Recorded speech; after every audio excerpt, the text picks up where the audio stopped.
la femme algérienne et son engagement en prière et aujourd'hui. Donc, Madame Deminian, la femme algérienne et son engagement en prière aujourd'hui, elle avait déjà un engagement il y a longtemps. On veut savoir est-ce qu'elle a encore un autre engagement à partir d'aujourd'hui. Parce qu'elle avait un engagement, on se posait la question de le thème hier. Qu'est-ce qu'elle a fait? Les engagements, les combats qu'elle avait menés. Le combat de Tourek actuellement, est-ce qu'elle a atteint ses buts? Voilà. Donc, par rapport à la femme Tamazir berbère, donc je vais spécifier beaucoup plus la berbère. La femme dit berbère, la liberté. Je pense que la femme arabe, tu dois faire même pas. La femme berbère, princesse, comme Tilhinan par exemple, princesse du regard. Elle était princesse, elle était toute une armée pour défendre son peuple. Al-Kahina, qui était grande guerrière aussi, berbère, elle avait créé un gouvernement national. Nous retenons l'Arabon,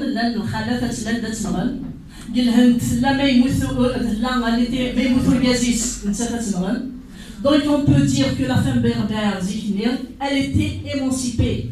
Elle était tellement émancipée que le trône. Donc, au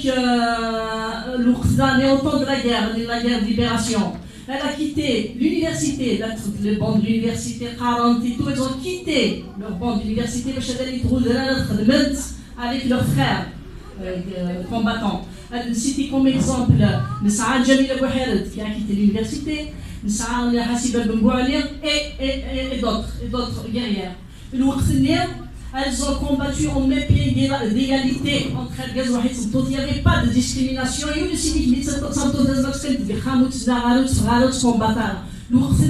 avait pas de différence. Elles sont toutes renouvelées. Mais juste après les années 80, après les années 80, le FLN, qui était un parti unique, de Nitsa, à la tête de l'APN. Donc au temps du parti unique, il faudrait, disons, sous forme d'une loi, le code de la famille qui a été décrété en 84. Donc le code de la famille qui a été décrété en 84, la femme, il y avait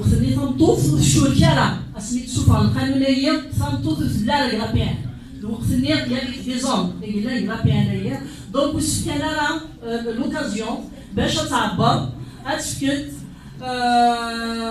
position ici par rapport à la femme, donc le Khanouneya qui est en 84 qui a été imposé par le FNL, donc le parti unique, il a imposé des conditions qui dénient l'égalité entre l'homme et la femme. Donc, grosso modo, il a dénié l'égalité entre Moussawat bin Al-Gas Soutouf. Alors, le code aïnien, ce qui dit fort, les droits de la femme, les moindres droits de la femme, tels que le droit au mariage, le divorce. Donc, le législateur aïnien, il a réduit la femme à une mineure à vie. Sachant que nous avons une constitution, soit la constitution 76, l'article 88, l'article actuellement, les lois, les conventions, la constitution, non, dit les règles de la constitution, grosso modo, l'égalité entre l'homme et la femme, contre la discrimination des sexes, l'égalité des droits. Mais le code de la famille 84, qui a été décrété en 84, nous a mis les femmes toutes, il l'a réduite à une mineure à vie. Qu'est-ce que ça veut dire mineure à vie? Ça veut dire qu'elle a toute sa vie. Elle est toujours mineure. Quel exemple? Par exemple, un acte de mariage, signer un acte de mariage devant le maire, l'état civil. D'ailleurs, la loi, elle oblige à ce qu'on appelle un tuteur. D'ailleurs, un exemple, combien de femmes, par exemple, combien de parents, ils n'acceptent pas. Vous c'est pas ce qui te convient, mais je suis il a les gens tous n'importe qui. Il va se représenter, ainsi voilà, qui tutorise. On se pose la question. Qui est appelé à se marier, ça veut dire n'importe qui va signer, qui va la représenter. C'est de l'avocat, c'est de magistrat, c'est de chef, donc ça a quand même un rang social. Mais si ma droite signer pour l'avenir, c'est quelqu'un qui va signer à sa place, enfin, qui va être présent pour signer, ce qui veut dire qu'elle est toujours mineure. Puis on se pose la question d'ailleurs, la magistrature, d'un membre de la famille, d'une tierce personne à signer une calice. D'ailleurs, des femmes présentes, c'est des avocats, c'est des huissières, elles peuvent en témoigner. La dame et la juge qui est appelée à juger de gros dossiers criminels, même elle peut lui infliger une peine à vie, elle peut lui infliger une peine de 20 ans. Signer même des actes de mariage, parce qu'il y a des actes coutumiers, c'est lui qui crée l'acte, c'est le fait mais bon, devant l'état civil, ça donne un jugement du tribunal, il dit il coupe le nez pour se marier. Elle autorise à marier ou marier celui qui s'est signé pour son mariage, il a passé 8 heures. Donc il y a le paradoxe. Le code civil algérien. Le code civil, l'âge de la majorité, il est à 19 ans, que ce soit pour un homme ou pour une femme. On se pose la question, mais la majorité elle est à 19 ans, pourquoi ma contracté l'acte de mariage une fois un tuteur? Il y a un khalal entre le code civil et le code de la famille.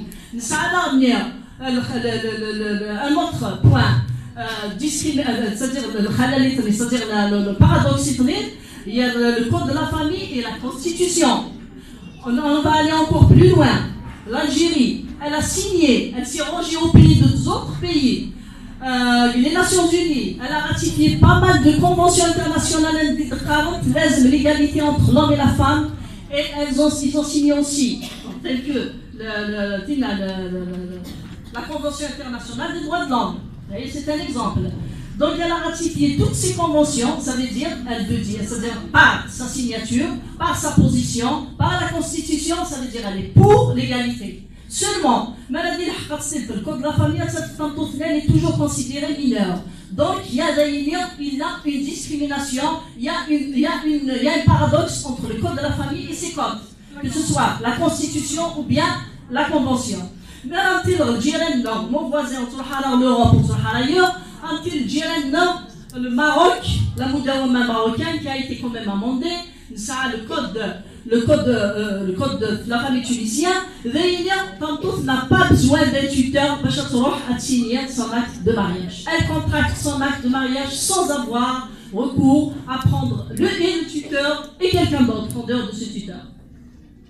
Donc, d'ailleurs, pour ce qui est du mariage, ça a amené toujours de la relation de ce mariage, ça ce qu'on appelle, l'autorité parentale entre un couple marié, ça a des enfants. Quand elle a le droit de s'occuper de ses enfants, elle a le droit de les nourrir, et tout, mais quand il s'agit de prendre une décision, elle signe un papier, une autorisation, elle signe une autorisation par exemple pour quitter le territoire national, d'ailleurs elle n'a pas le droit. D'ailleurs, la propreté, la maison, mais elle n'a pas le droit de prendre de décision. La décision, elle est toujours votée pour un homme. Il y a le gazis. Comme exemple, par exemple, une signature à différents territoires, territoire national, elle n'a pas le droit. À signer par exemple un tel document bancaire, un livret par de la banque, n'a pas le droit. Les signer. N'est-ce pas d'ailleurs une manière de rendre la femme inférieure à l'homme d'ailleurs? Voilà. Donc c'est l'amendement justement de ces articles. quand il s'agit d'amener de la main de mariage, bien sûr, on est obligé de la polygamie. Un autre point d'arrière de discrimination, de la polygamie. La polygamie d'arrière, la polygamie en Algérie d'arrière, elle est bien sûr autorisée. Il a le droit d'avoir plus d'une femme. Il a le droit d'avoir 1, 2, 3, jusqu'à 4 femmes. Par contre, les dernières, le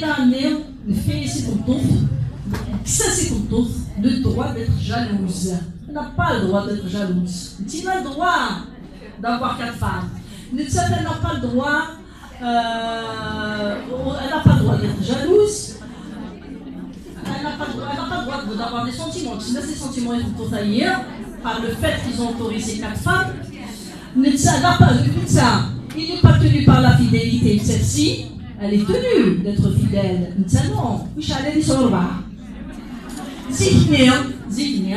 je vais ouvrir une parenthèse par rapport aux 4 femmes ailleurs. Mais l'islam, il a autorisé. L'islam, il a autorisé.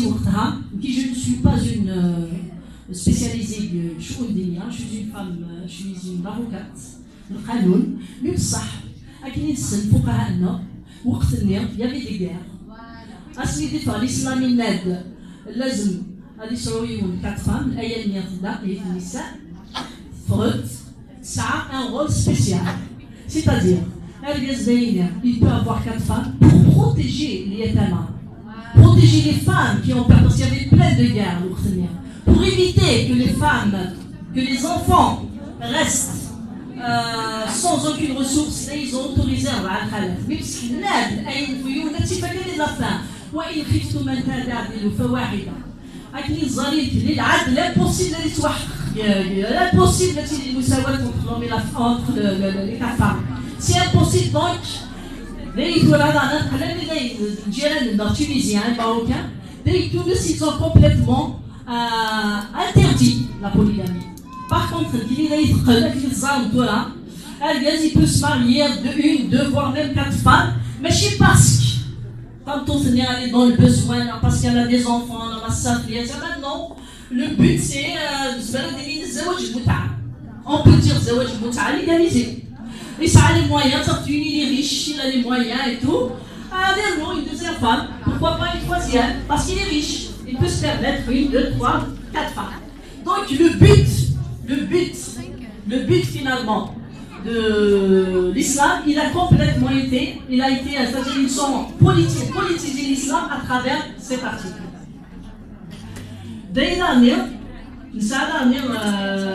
Par rapport à la femme, donc l'article 48, il peut divorcer par rapport à un divorce, puisque dans la polygamie. Un autre point de discrimination, le divorce. Le divorce est iranien. L'homme, il peut le demander à tout moment, c'est à l'article 48, il peut le demander sans aucune raison. Voilà. Il n'est pas obligé de donner des raisons, il n'a pas obligé d'expliquer. Par contre, comme tout, il y a l'article 53, pour les réaliser, pour les avoir, il n'est pas facile. Je parle toujours en présence de mes consoeurs qui sont à côté et peuvent en témoigner que pour une femme, pour obtenir un jugement de divorce, il n'est pas facile à faire les actions en justice.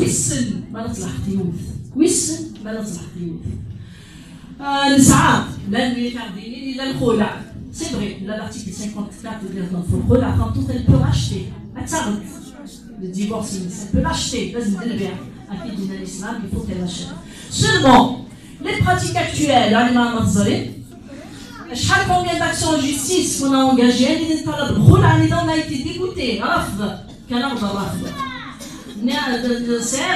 Des avocats qui peuvent en témoigner. Même le khoulaïnien, il y aura ça. D'ailleurs, en 2015, lors de sa campagne électorale, M. le Président de la République, il n'est qu'en quoi il va amender quelques articles, il va toucher aux amendements de quelques articles du Code de la famille. Alors que nous avons pas mal d'articles à amender, parce qu'on demande l'abrogation complètement. Et on va toucher le divorce le donc, toujours est-il, il cherche à amender le côté le côté femme, tout ce qui arrange, il y a une brèche. Elle a toutes les malades, ça se fait 10, elle s'allume des barrières. Donc, quand on parle du divorce, on est obligé de parler d'avenir. Donc, il y a un divorce.